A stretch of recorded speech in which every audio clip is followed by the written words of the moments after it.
Hello YouTube, my name is DogeFoxR, and in celebration of Hallows Eve, I have decided to make this channel's first video on Edgar Allan Poe's The Telltale Heart. Let's begin. True, nervous, very dreadfully nervous I had been and am. But why will you say that I am mad? The disease has sharpened my senses, not destroyed, not dulled them. Above all was the sense of hearing acute. I heard all things in the heaven and in the earth. I have heard many things in hell. How then am I mad? Hearken, and observe how healthily, how calmly I can tell you the whole story. It is impossible to say how the first idea entered my brain, but once conceived, it haunted me day and night. Object there is none. Passion there is none. I loved the old man. He had never wronged me. He had never given me insult. For his gold I had no desire. I think it was his eye. Yes, it was this. He had the eye of a vulture, a pale blue eye with a film over it. Whenever it fell upon me, my blood ran cold, and so by degrees, very gradually, I made up my mind to take the life of the old man, and thus rid myself of the eye forever. Now this is the point. You fancy me mad. Madmen know nothing, but you should have seen me. You should have seen how wisely I proceeded, with what caution, with what foresight, with what dissimulation I went to work. I was never kinder to the old man than during the whole week before I killed him. And every night, about midnight, I turned the latch of his door and opened it, oh, so gently. And then, when I had made an opening sufficient for my head, I put in a dark lantern, all closed, that no light shone out, and then I thrust in my head. Oh, you would have laughed to see how cunningly I thrust it in. I moved it slowly, very slowly, so that I might not disturb the old man's sleep. It took me an hour to place my whole head within the opening so far that I could see him as he lay upon his bed. Ha! Would a madman have been so wise as this? And then, when my head was well in the room, I undid the lantern cautiously. Oh, so cautiously. Cautiously, for the hinges creaked. I undid it so much that a single thin ray fell upon the vulture's eye, and I did this 7 long nights, every night just at midnight. But I found the eye always closed, and so it was impossible to do the work. For it was not the old man who vexed me, but his evil eye. And every morning, when the day broke, I went boldly into the chamber, and spoke courageously to him, calling him by name in a hearty tone, and inquiring how he had passed the night. So you see, he would have been a very profound old man, indeed, to suspect that every night, just at 12, I looked upon him while he slept. Upon the 8th night, I was more than usually cautious in opening the door. A watch's minute hand moves more quickly than did mine. Never before that night had I felt the extent of my own powers, of my sagacity. I could scarcely contain my feelings of triumph. To think that there I was, opening the door, little by little, and he had not even to dream of my secret deeds or thoughts. I fairly chuckled at the idea, and perhaps he heard me, for he moved on the bed suddenly, as if startled. Now you may think that I drew back, but no. His room was as black as pitch, with the thick darkness, for the shutters were close fastened, through fear of robbers. And so, I knew that he could not see the opening of the door, and I kept pushing it on, steadily. I had my head in, and was about to open the lantern, when my thumb slipped upon the tin fastening, and the old man sprang up in bed, crying out, "Who's there?" I kept quite still, and said nothing. For a whole hour I did not move a muscle, and in the meantime I did not hear him lie down. He was still sitting up in bed listening. just as I have done, night after night, hearkening to the death watches in the wall. Presently I heard a slight groan, and I knew it was the groan of mortal terror. It was not a groan of pain or of grief. Oh no! It was the low, stifled sound that arises from the bottom of the soul when overcharged with awe. I knew the sound well. Many a night, just at midnight, when all the world slept, it had welled up from my own bosom, deepening with its dreadful echo the terrors that distracted me. I say I knew it well. I knew what the old man felt, and pitied him. Although I chuckled at heart, I knew that he had been lying awake ever since the first slight noise, when he had turned in bed. His fears had been ever since growing upon him. He had been trying to fancy them causeless, but could not. He had been saying to himself, "It is nothing but the wind in the chimney. It is nothing but a mouse crossing the floor. Or, it is merely a cricket which has made a single chirp." Yes, he had been trying to comfort himself with these suppositions, but he had found all in vain. All in vain, because death, approaching him, had stalked with his black shadow before him, and enveloped the victim. And it was the mournful influence of the unperceived shadow that caused him to feel, although he neither saw nor heard, the, to feel the presence of my head within the room.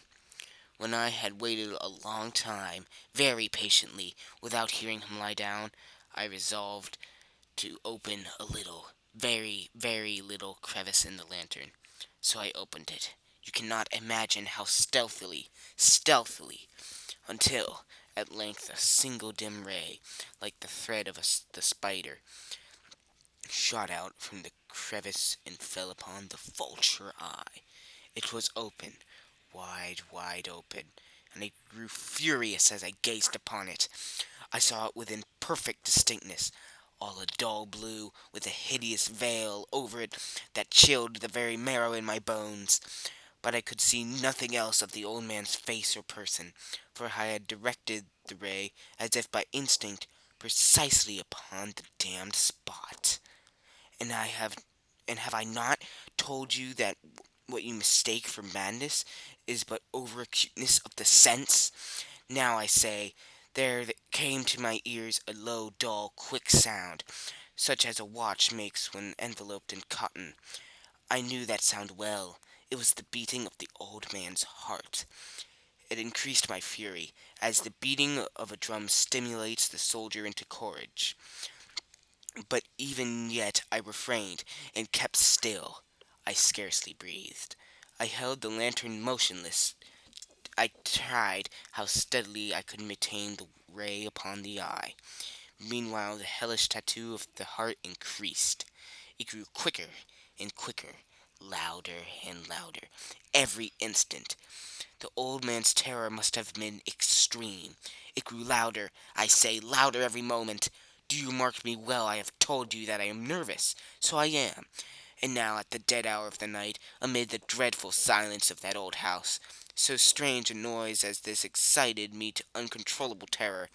Yet, for some minutes longer I refrained and stood still. But the beating grew louder, louder. I thought the heart must burst, and now a new anxiety seized me. The sound would be heard by a neighbor. The old man's hour had come. With a loud yell, I threw open the lantern and leaped into the room. He shrieked once only. In an instant I dragged him to the floor and pulled the heavy bed over him. Then I smiled gaily to find the deed so far done. But for many minutes the heart beat on with a muffled sound. This, however, did not vex me. It would not be heard through the wall. At length it ceased. The old man was dead. I removed the bed and examined the corpse. Yes, he was stone dead. I placed my hand upon the heart and held it there many minutes. There was no pulsation. He was stone dead. His eye would trouble me no more. If you still think me mad, you will think so no longer when I describe the wise precautions I took for the concealment of the body. The night waned, and I worked hastily, but in silence. First of all, I dismembered the corpse. I cut off the head, and the arms, and the legs. I then took up 3 planks from the flooring of the chamber, and deposited all beneath the scantlings. I then replaced the boards so cleverly, so cunningly, that no human eye, not even his, could have detected anything wrong. There is nothing to wash out, no stain of any kind, no blood spot whatever. I had been too wary for that. A tub had cut all. Ha ha! When I had made an end of these labors, it was 4 o'clock, still dark as midnight. As the bell sounded the hour, there came a knocking at the street door. I went down to open it with a light heart, for what had I now to fear? There entered 3 men, who introduced themselves, with perfect suavity, as officers of the police. A shriek had been heard by the neighbors during the night. Suspicion of foul play had been aroused. Information had been lodged at the police office, and they, the officers, had been deputed to serve the premises. I smiled, for what had I to fear? I bade the gentleman welcome. The shriek, I said, was my own in a dream. The old man, I mentioned, was absent in the country. I took my visitors all over the house. I bade them search well. I led them, at length, to his chamber. I showed him his treasures, secure, undisturbed. In the enthusiasm of my confidence, I brought chairs into the room, and desired them here to rest from their fatigues, while I myself, in the wild audacity of my perfect triumph, placed my own seat upon the very spot which reposed the corpse of the victim. The officers were satisfied. My manner had convinced them. I was singularly at ease. They sat, while I answered cheerily.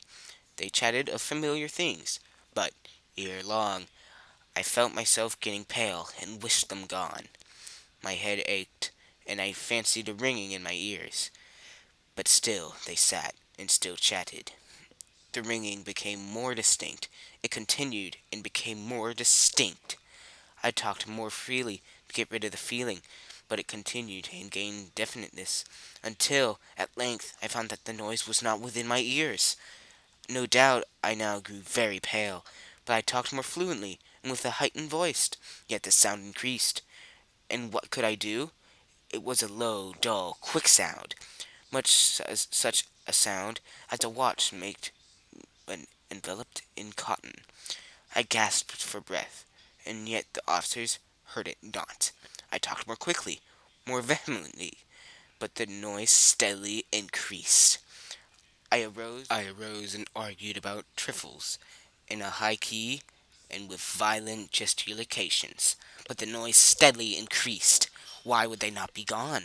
I paced the floor to and fro with heavy strides, as if excited to fury by the observations of the men, but the noise steadily increased. Oh God! What could I do? I foamed, I raved, I swore. I swung the chair upon which I had been sitting, and grated it upon the boards, but the noise rose all over, and continually increased. It grew louder, louder, louder, and still the men chatted pleasantly, and smiled. Was it possible they heard not? Almighty God! No, no! They heard, they suspected, they knew, they were making a mockery of my horror. This I thought, and this I think. But anything was better than this agony. Anything was more tolerable than this darison. I could bear those hypocritical smiles no longer. I felt that I must scream or die. And now, again, hark! Louder! Louder! Louder! Louder! Villains! I shrieked. Dissemble no more! I admit the deed! Tear up the planks! Here! Here! It is the beating of his hideous heart! That is the end of the story. Enjoy your Hallows Eve, everyone.